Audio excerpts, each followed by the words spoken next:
Okay, let's dive into something universally exciting. Travel.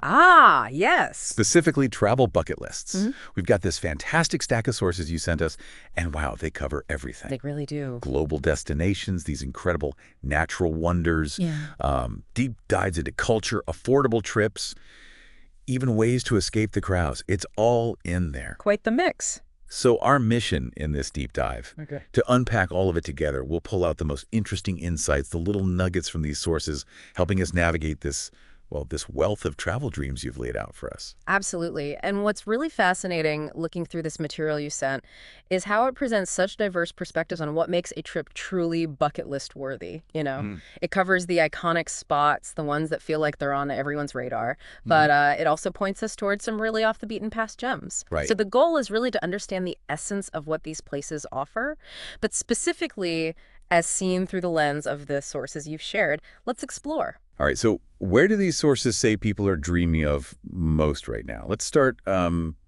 quite literally at the top of the lists they provide, the most coveted global experiences. Right at the pinnacle, yeah, the material points overwhelmingly to the Maldives. Okay, classic. It's described as the absolute topper on many global lists, framed as this, well, enchanting paradise, defined by those iconic overwater bungalows. The chariot. Crystal clear waters, vibrant marine life, and closely following is Bora Bora in French Polynesia, Another heavy hitter.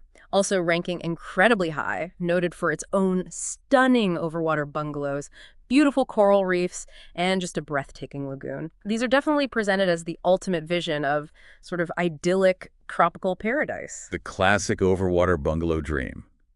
But it's not just tropical bliss, is it?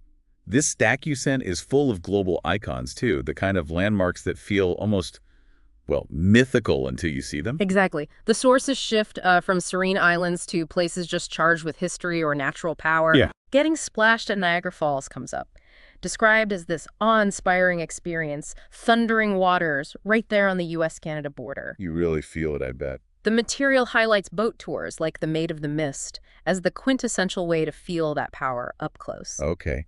And moving from that raw power to, say, profound art and history. Well, seeing the Mona Lisa in Paris is mentioned. Your sources call it the world's most famous painting, right there in the Louvre. Of course. And they emphasize that endlessly enigmatic smile that has captivated people for, well, centuries. Centuries, yeah. And ancient history. Then there's the ancient mystery. Stonehenge in England is highlighted. Ah, Stonehenge. An ancient stone circle that's just mystified humanity for millennia, prompting you to walk among those massive stones and simply, contemplate its mysteries. From ancient stones to architectural wonders, then. The Taj Mahal in India is featured. It's a UNESCO World Heritage Site, celebrated as an iconic architectural marvel built for love. The sources really showcase the incredible brilliance in its design. Built for love, that's quite the story. Isn't it? And shifting to the pulse of modern cities, seeing Times Square in NYC makes the list. The crossroads of the world. Exactly what they call it. The very definition of vibrant city life and dazzling, almost overwhelming billboards. Overwhelming is right. And in Dubai, seeing the Burj Khalifa, the world's tallest skyscraper, is noted specifically for the breathtaking views offered from its observation decks. That must be something else. Stepping back into deep history again, but maybe different from Stonehenge. There's the incredibly preserved ancient Roman city of Pompeii in Italy. Oh, wow. The sources describe it as buried by Vesuvius and emphasize that exploring its streets, its villas, the amphitheater, it offers this unique chance to truly step back in time. Like walking through history. Precisely. And speaking of architectural marvels, but a distinctly modern one, Sagrada Familia in Barcelona. Gaudi's masterpiece. Still unfinished. That's right. Highlighted for its intricate design, stunning stained glass windows, and that unique blend of Gothic and Art Nouveau styles. Amazing place. Your sources also mention Alcatraz, the historic island prison in San Francisco Bay. Bit of a darker turn. A bit, yeah. They note its eerie corridors and intriguing history, but also the rather contrasting bonus of panoramic views of the San Francisco skyline from the island. Interesting contrast. And this list, it sort of wraps up our initial dive into the absolute top-tier global dreams presented in the material you sent. And interestingly, one of the places mentioned here, Yosemite, links nicely to the next focus point. Which is natural wonders. Okay, shifting gears a bit from global icons. Your sources spend a good chunk of time bringing us back to some truly epic natural wonders, particularly highlighting those found within the United States. Indeed. The material you provided paints a vivid picture of the U.S. landscape's raw, dramatic beauty. Of course, the Grand Canyon in Arizona is prominent. Can't miss the Grand Canyon. Described as one of the world's largest canyons, allowing you to peer over a kilometer deep into the earth and just marvel at the incredible colors layered in the rock strata. Just mind-blowing scale. And out in Hawaii, the Hawaii Volcanoes National Park on the Big Island is featured, specifically for its active volcanoes, Kilauea and Mauna Loa. Active volcanoes, wow. Kilauea specifically is noted for actively spilling lava and, get this, contributing new land since 1983. Creating new land? That's incredible. And the Big Island itself gets a mention for its diverse landscapes, from these volcanic areas to stunning beaches. Adding to the desert landscape, what else? Joshua Tree National Park in California. The sources describe it as the meeting point of the Mojave and Colorado deserts. Very distinct look. An arid, rocky landscape characterized by those truly unique Joshua trees. It's called out specifically as a popular spot for camping, rock climbing, and a prime stargazing paradise. Stargazing, right? Different kind of nature. Mammoth Cave in Kentucky makes the list. It's the longest known cave system in the world. The longest? Really? Yeah. The material describes it as an underground labyrinth of limestone passages with features like the frozen Niagara Formation, and highlights that it's even home to unique species. Like what? Including the sightless Kentucky cave shrimp. Wait, sightless shrimp? That's a detail the sources include? Wow, that ecosystem sounds truly unique. It really does. And moving back to the coast, we see Big Sur on the California coast. Ah, the PCH Drive. Noted as the longest uninterrupted coastline of its kind in the U.S., famous for that iconic windy road offering dramatic ocean views. Stunning. And the unique ecosystem of Everglades National Park in Florida, characterized by its swamps and wetlands, teeming with wildlife like alligators, crocodiles, Florida panthers, manatees. A lot going on there. It's emphasized for its incredible biodiversity. And the sources included a few others too, right? Just to show the sheer breadth. Exactly. Like Noma Falls in Oregon, called the tallest waterfall in Oregon, very picturesque. Crater Lake in Oregon, America's deepest lake, remarkably blue, formed by a volcano collapse. The deepest lake, wow. And Redwood National Park in California, home to those majestic redwood trees, some over 100 meters tall, 2,000 years old, with the famous Avenue of Giants Drive. Those trees are just humbling. Looking at this list, the sources really highlight the incredible variety and scale of natural beauty within just one country. They certainly do. It's pretty impressive. So we've looked at iconic sites, massive natural beauty, but your sources also highlight a different kind of travel dream. One less about seeing a famous place, maybe, and more about connecting with people, traditions, ways of life, what they term cultural tourism. Yes, and the material defines this well. It involves experiencing both the tangible aspects of culture, like visiting museums, exploring archaeological sites, or, of course, food. Food is always key. Always. And encountering the intangible elements, things like rituals, performances, values, beliefs.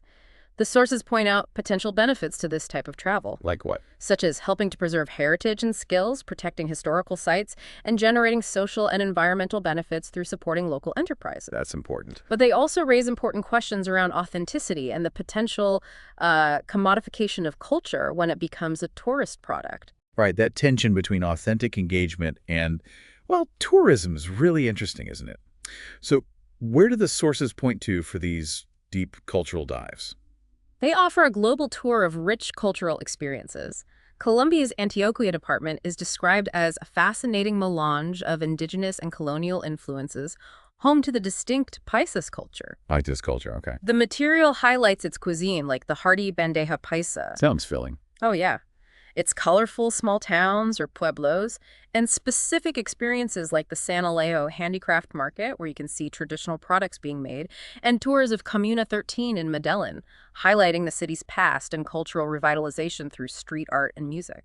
That revitalization story sounds powerful. It does. The Big Island of Hawaii comes up again, this time specifically for its rich heritage that's still very much alive. More than just volcanoes, then. Much more. The sources highlight the Puhonua o Hununau, a historical park known as a place of refuge, where people could escape condemnation in the past. Place of refuge, interesting. You can also learn traditional crafts like Launu weaving, that's palm frond weaving, visit Mauna Kea, which is sacred and a place for incredible stargazing, see ancient petroglyphs telling stories, or even explore the coast in an outrigger canoe, experiencing the island like the Polynesian settlers. Outrigger canoe, that sounds amazing.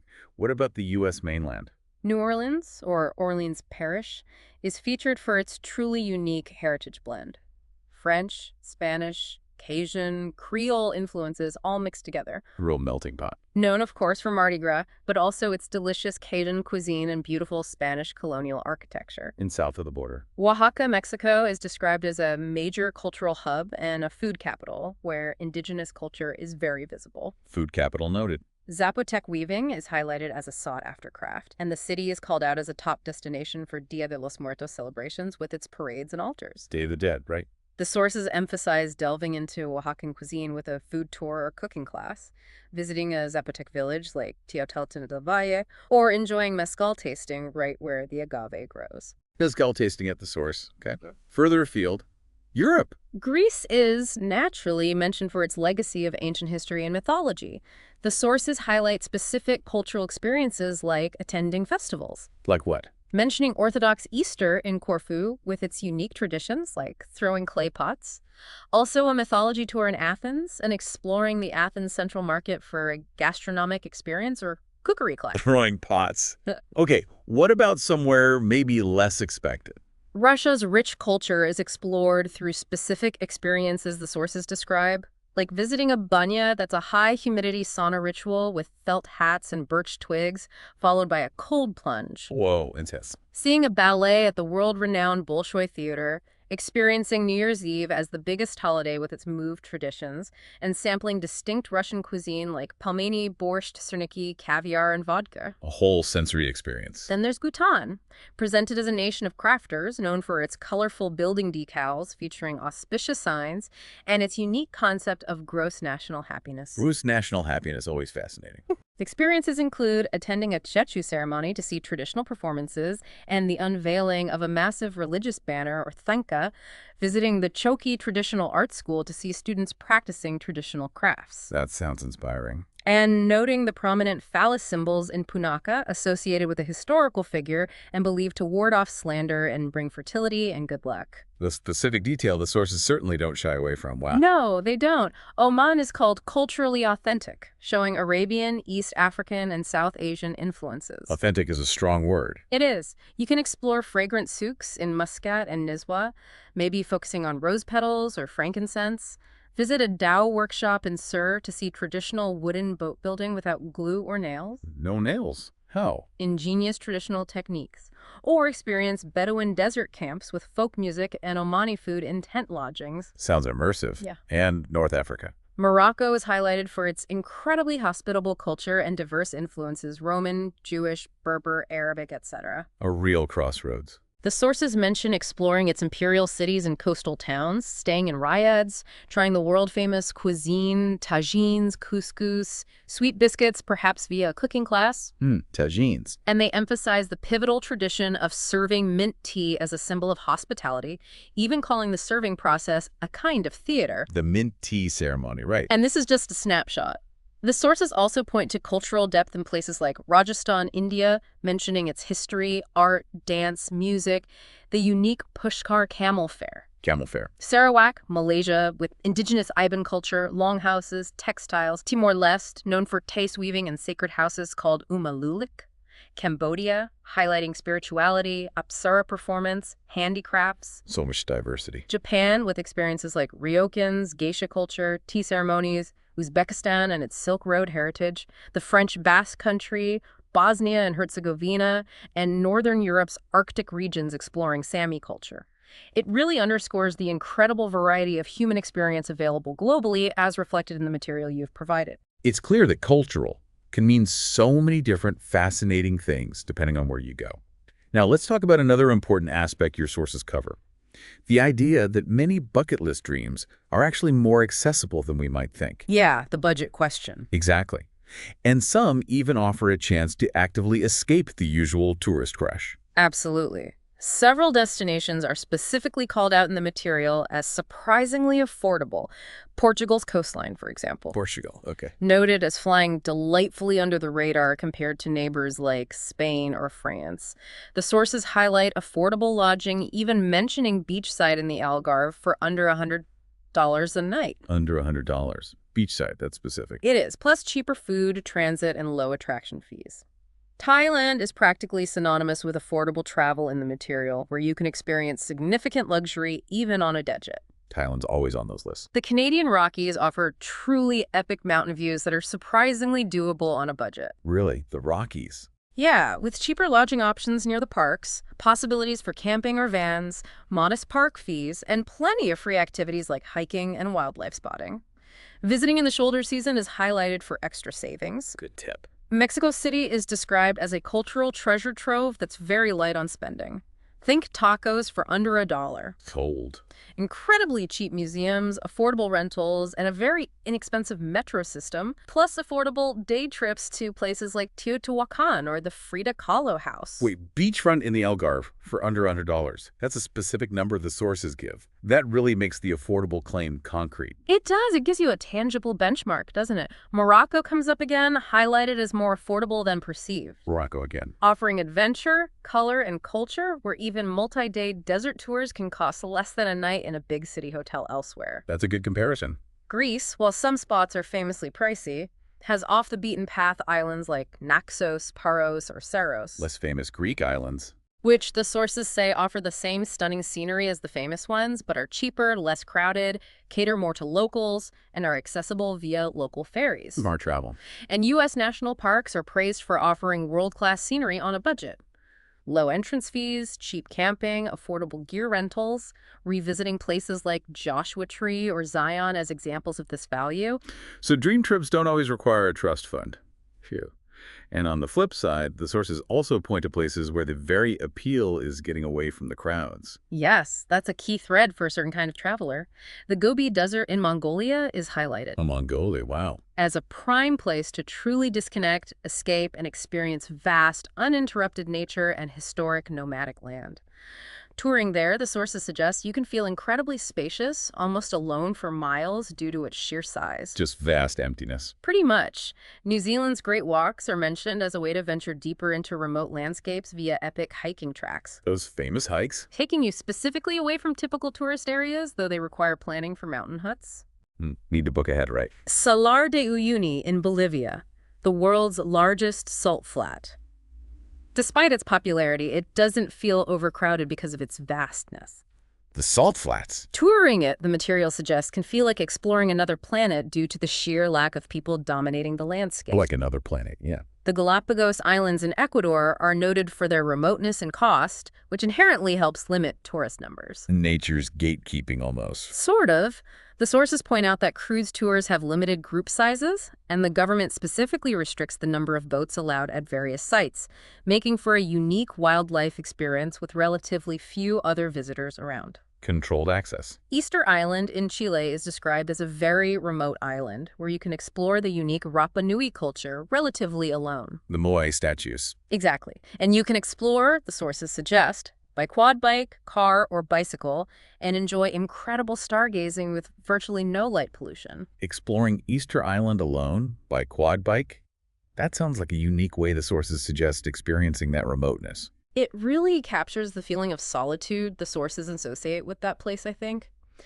Trekking in the Himalayas in Nepal is highlighted for its remote areas and trails, where you can often be mostly alone with the stunning scenery. Just you in the mountains. Though meeting fellow hikers in tea houses is also part of the experience, the material notes. And a guide is needed for some regions now. Important detail. And the outback in Australia is mentioned as a vast, unpopulated desert area where you can experience Aboriginal sacred spots like Uluru and Karajuda, sometimes feeling like you have them entirely to yourself due to the sheer scale and limited access. That sense of space, again. Exactly. The sources even touch briefly on different travel styles, don't they? Mentioning that many destinations appear on lists specifically curated for, like, couples trips? That's right.